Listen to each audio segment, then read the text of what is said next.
Hello मेरे प्यारे बच्चों। श्योर सक्सेस कोचिंग सेंटर, रतवाड़ा, कच्ची पक्की, मुजफ्फरपुर। मैं हूं अमरेश सर। तो चलिए आज कक्षा 10 प्यूसम भाग 2 द्वितीय पाठ पाटलिपुत्र वैभव। तो चलिए आज हम लोग पाटलिपुत्र वैभव पढ़ते हैं। बिहारस्य राजधानीनगरं पाटलिपुत्रं सर्वेषु कालेषु महत्वधारयत्। बिहार राज्य की राजधानी पटना सभी कालों में महत्व धारण करते आ रहा है। अस्य इतिहास सार्धसहस्रवर्ष परिमितः वर्तते। इसका इतिहास 2500 वर्ष का पुराना है। अत्र धार्मिक क्षेत्रम, राजनीतिक क्षेत्रम, उद्योग क्षेत्रम च विशेष ध्यान आकर्षणम। यहाँ का धार्मिक क्षेत्र, राजनीतिक क्षेत्र, उद्योग क्षेत्र सभी का ध्यान अपने तरफ आकर्षित कर रहा है। वैदेशिका यात्रिन मेगास्थनीज फाहेयान हुएनसांग इत्सिंह प्रभृत्य पाटलिपुत्रस्य वर्णन स्व स्मरण ग्रंथेषु चक्रु। पटना में जो भी विदेशी यात्री आए हैं, जैसे मेगास्थनीज, फाहेयान, हुएनसांग, इत्सिंह, वे सब अपने अपने ग्रंथ में पटना के बारे में वर्णन किए हैं। पाठे अस्मिन् पाटलिपुत्र वैभवस्य सामान्य परिचयो वर्तते। इस पाठ में पटना से संबंधित सामान्य परिचय दिया गया है। चलिए हम लोग देखते हैं आगे। प्राचीनेषु भारतेषु नगरे अन्यतमं पाटलिपुत्रं वसतिचित्रं महानगरं बभूव। तद्विषये दामोदरगुप्तो नाम कवि कूटनीमिताख्ये काव्ये कथयति। प्राचीन भारत में जितने भी नगर है, सभी नगरों में पटना जो है वह वसीधी चित्र मतलब कि ऋषि वशिष्ठ के समय से ही महानगर है, जो गंगा के किनारे बसा हुआ है, जिसके विषय में दामोदर गुप्त अपनी रचना कूटनीम काव्य के माध्यम से बताते हैं। बच्चों, दामोदर गुप्त की जो रचना है वो है कूटनीम काव्य। याद रखेंगे, एग्जाम में आता है कि दामोदर गुप्त की रचना क्या है, तो कूटनीम काव्य है। तो दामोदर गुप्त कूटनीम काव्य के माध्यम से बताते हैं, क्या बताते हैं, देखिए। कहते हैं कि अस्ति मही तिलकम सरस्वती कुलगृहम महानगरम नामना पाटलिपुत्रम परिभूतप्रदम अस्थानम। कहते हैं कि पृथ्वी जो है वह क्या है कि पृथ्वी जो है वह पटना जो है वह पृथ्वी का तिलक है, सरस्वती का घर है और विद्वानों का निवास स्थान है, जो इंद्र के निवास स्थान से भी क्या है, सुंदर है। माने कि यह स्वर्ग से भी सुंदर है। इतिहास सूर्यते यत् गंगास्तीरे बुद्ध काले पाटलिग्राम स्थित आसीत। इतिहास में सुना जाता है कि पटना जो है वह बुद्ध के समय से ही क्या है, गंगा के किनारे बसा हुआ एक शहर है, जिसको बुद्ध काल में पाटलिग्राम के नाम से जाना जाता था। यत्र च भगवान बुद्ध बहुकृत समागत। यहाँ भगवान बुद्ध अनेकों बार आए थे। तेन कथितम आसीत यद ग्राम्य महानगरम। वे बताए थे कि यह जो नगर है, यह जो नगर है वह महानगर होगा। यह जो नगर है वो क्या होगा, महानगर होगा। महानगर भविष्यति होगा। किंतु कलहस्य अग्निदाहस्य जलपुरस्य भयात् सर्वज्ञान भविष्यति। किंतु यहाँ पे आग लगने की समस्या, कलह की समस्या और बाढ़ की समस्या हमेशा बनी हुई रहेगी। ऐसा महात्मा बुद्ध जो है वह पटना के बारे में भविष्यवाणी किए थे कि यहाँ पे क्या, यह तो एक महानगर होगा ही, किंतु यहाँ पे आग लगने की समस्या, बाढ़ की समस्या और कलह की समस्या हमेशा बना रहेगा। ये महात्मा बुद्ध, गौतम बुद्ध जो है वो भविष्यवाणी किए थे।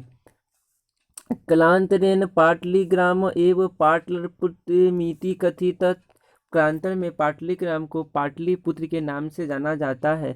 चंद्रगुप्त मौर्यस्य काले अस्य नगरस्य रक्षा शोभा व्यवस्था अति उत्कृष्ट यूनान राजदूत मेगास्थनीज स्मरणेषु निरूपयति।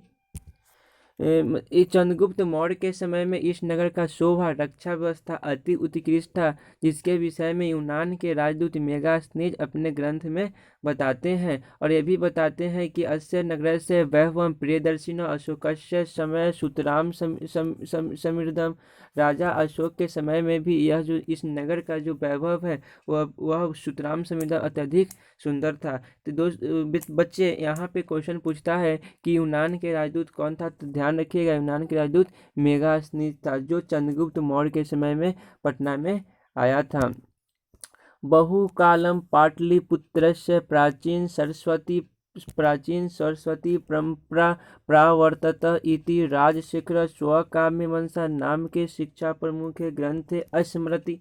लंबे समय से पटना में सरस्वती परंपरा मनाया जाता है, जिसकी जानकारी राजशेखर काव्य मीमांसा के माध्यम से देते हैं। यहाँ पे ध्यान रखिएगा बच्चों की काव्य मीमांसा के जो लेखक है वो है राजशेखर। तो राजशेखर जो है काव्य मीमांसा के लेखक है। काव्य मीमांसा एक कवि शिक्षा प्रमुख ग्रंथ है, जिसके माध्यम से बताते हैं कि अत्रोपवर्षा वि पाणिनि पिंगला विह व्याधि वरुचि पतंजलि यह परीक्षता ख्याति मुपजऊ।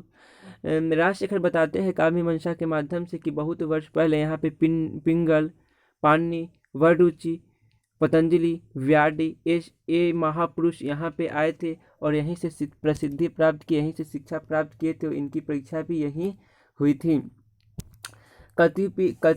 कतिपयेषु प्राचीन ग्रंथेषु पुराणादेषु पाटलिपुत्रम नामांतरम पुष्पुरम कुसुमपुरम वा प्राप्यते। बहुत सारे अनेक ग्रंथों को पढ़ने के बाद, अनेक पुराणों को पढ़ने के बाद पटना के अनेक नाम सामने आते हैं, जैसे कि कुसुमपुर है, पुष्पुर है, इतना प्राप्त होते हैं। लेकिन पटना का अनेक नाम है, जैसे कुसुमपुर और पुष्पुर इसमें बताया गया है। अजीमाबाद पटना का ही नाम है जो एग्जाम में आता है। ये सब पटना का नाम है। पाटलिपुत्र, पाटली ग्राम, बुद्ध काल के समय पटना का नाम पाटली ग्राम था। तो ये सब याद रखेंगे। आगे चलते हैं कि अनेन ज्ञायते यत् नगरस्य समीपे बहुपुष्पानां बहुल उत्पादनम भवति। बहुत सारे ग्रंथों को पढ़ने के बाद, बहुत सारे ज्ञान प्राप्त करने के बाद विद्वानों को पता चला कि इस नगर में फूलों की खेती होती थी, इसलिए इस नगर का नाम जो है वह पुष्पुर और कुसुमपुर पड़ गया है। अस्म पाटलिपुत्र शब्दों अपि पाटल पुष्पा नाम पुतला कृष्णमाश्रितः प्रचलित। यह जो है पाटल पुष्पम के नाम पर ऐसा नाम रखा गया है। आगे चल के पटना का नाम पाटलिपुत्र हो गया, तो बहुत सारे विद्वान पता किए कि यहाँ पे फूलों की खेती होती थी, तो यहाँ पे पुष्पुर कुसुमपुर हो गया। लेकिन यहाँ पे इसका नाम पाटलिपुत्र क्यों हो गया? तो बहुत सारे ज्ञान प्राप्त करने के बाद पता चला कि पटना में जो है फूलों की खेती तो होती थी, लेकिन उसमें गुलाब की फूल की खेती अत्यधिक होती थी और गुलाब के फूल को पाटल पुष्पम कहा जाता है, इसलिए इसका नाम पाटल पुष्पम के नाम पर पाटलिपुत्र रख दिया गया। इसलिए आज हम पाटलिपुत्र के नाम से ही पटना को जानते हैं। आगे देखते हैं। शरत्काले नगरे अस्मिन् कौमुदी महोत्सव इति महान समारोह गुप्त शासन कार्य अतीव प्रचलिता। तत् सर्वे जना आनंदमग्ना बभून। सम्प्रति दुर्गा अप्सरे तादृश समारोह दृश्यते। शरद काल में इस नगर में कौमुदी महोत्सव मनाया जाता था, जो बहुत ही महान समारोह था, जो गुप्त वंश के शासन काल में बहुत प्रचलित था। तत्र सर्वे जना आनंद मग्न बभून। सम्प्रति दुर्गा अप्सरे तादृश एवं समारोह। वहाँ के सभी लोग बहुत आनंदित होते थे, कौमुदी महोत्सव के अवसर पर बहुत खुश होते थे, आनंदित होते थे। जिस प्रकार आज हम लोग दुर्गा पूजा मनाते हैं, उसी प्रकार शरद ऋतु में गुप्त वंश के शासन काल में कौमुदी महोत्सव मनाया जाता था। तो एग्जाम में पूछता है कि कौमुदी महोत्सव किसके शासनकाल में बहुत प्रसिद्ध था? तो लिखिएगा गुप्त वंश के शासनकाल में। कौमुदी महोत्सव कहाँ मनाया जाता था? तो लिखिएगा पाटलिपुत्र में। कौमुदी महोत्सव किस ऋतु में मनाया जाता था? तो लिखिएगा शरद ऋतु में मनाया जाता था। आगे चलते हैं।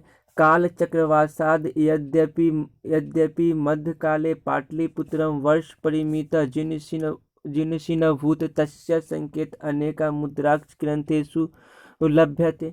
काल चक्र मतलब बुरे समय के कारण मध्यकाल में पटना जो था कि हजारों वर्षों तक जीर्णशीर्ण अवस्था में था, जिसका संकेत अनेक साहित्य ग्रंथों को पढ़ने के बाद, जिसमें मुद्राक्ष को पढ़ने के बाद पता चलता है कि मध्यकाल में पटना जो है जीर्णशीर्ण अवस्था में था, अविकसित था, पटना का कोई विकास नहीं था। मुगल वंश काले अस्य नगरस्य रक्षा शोभा व्यवस्था समुद्धारो जाता।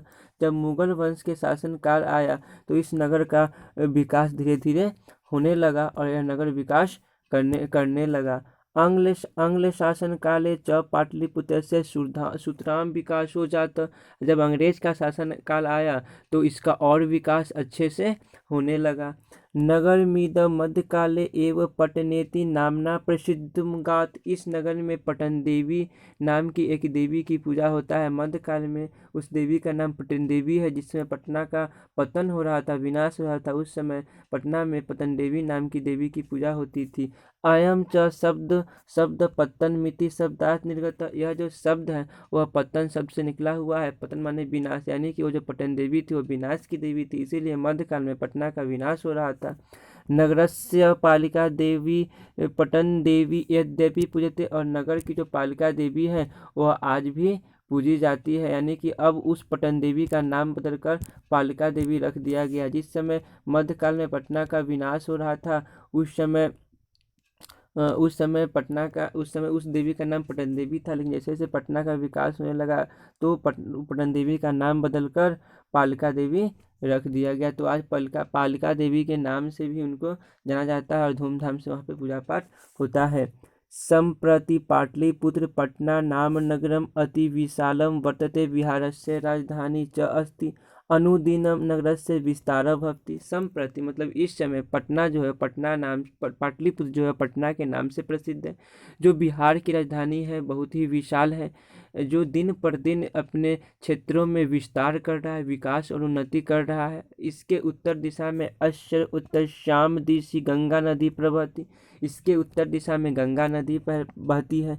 तस्या उपरि गांधी सेतु नाम एशिया महादेशस्य दीर्घतम सेतु किंच रेल सेतुरपि निर्माणो वर्तते।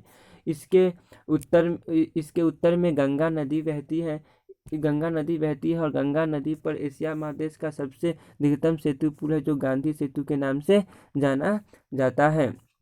और बगल में बताया गया है कि रेल पुल का भी निर्माण कार्य चल रहा है, लेकिन अब पूर्ण हो गया है। नगरे अस्मिन् उत्कृष्ट संग्रहालय, उच्च न्यायालय, सचिवालय, गोलगृह, तारामंडल, जैविक उद्यान, मौर्यकालिक अवशेष, महावीर मंदिर इत्यादि दर्शनीय स्थान। इस नगर में अनेक दर्शनीय स्थान हैं, जैसे कि बताया गया है संग्रहालय है, उच्च न्यायालय है, सचिवालय है, गोलघर है, तारामंडल है, जैविक उद्यान है, मौर्य काल के समय कुछ अवशेष है, महावीर मंदिर है। ये सब वहाँ का दर्शनीय स्थान है। प्राचीन पटना नगरे सिख संप्रदाय से पूजनीयम स्थलम दशम गुरु गोविंदस्य जन्मस्थानम गुरुद्वारेति नामना प्रसिद्धम वर्तते, तत्र ते देशस्य तीर्थयात्रिनः दर्शनं यान्ति। प्राचीन पटना में गुरु गोविंद सिंह जो है वह सिख संप्रदाय के 10वें गुरु का जन्म स्थल है, जो गुरुद्वारा के नाम से जाना जाता है, जो काफ़ी प्रसिद्ध। वहाँ पे देश विदेश के लोग दर्शन करने के लिए आते हैं। तो ये भी एग्जाम में आता है कि पटना का गुरुद्वारा क्यों प्रसिद्ध है, तो लिखिएगा कि यहाँ सिख संप्रदाय के 10वें गुरु गोविंद सिंह का जन्म स्थान है, इसलिए गुरुद्वारा बहुत प्रसिद्ध है। एव पाटलिपुत्रं प्राचीनकालात् यद्या अवधि विभिन्नेषु क्षेत्रेषु वैभवं धारयति, सर्वच संकलितरूपेण संग्रहालय दर्शनमिति पर्यटन मानचित्रे नगरमिदं महत्वपूर्णम।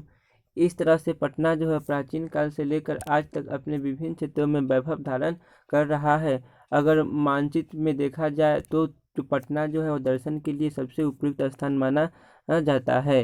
यही था आपका पाठ पाटलिपुत्र वैभव। तो इसका जो महत्वपूर्ण क्वेश्चन है तो हम लोग इसका महत्वपूर्ण क्वेश्चन करेंगे। जो भी इम्पोर्टेंट है, जो एग्जाम में पूछे जाते हैं, वो सारे क्वेश्चन हम लोग यहाँ पे करेंगे। तो क्वेश्चन आपको वीडियो के लास्ट में मिल जाएगा, तो वीडियो के लास्ट में आप क्वेश्चन वहाँ से क्वेश्चन आंसर कर लेंगे। जो इम्पोर्टेंट क्वेश्चन है, जो किताब का जो इस पाठ से संबंधित क्वेश्चन है उसमें कराया गया है।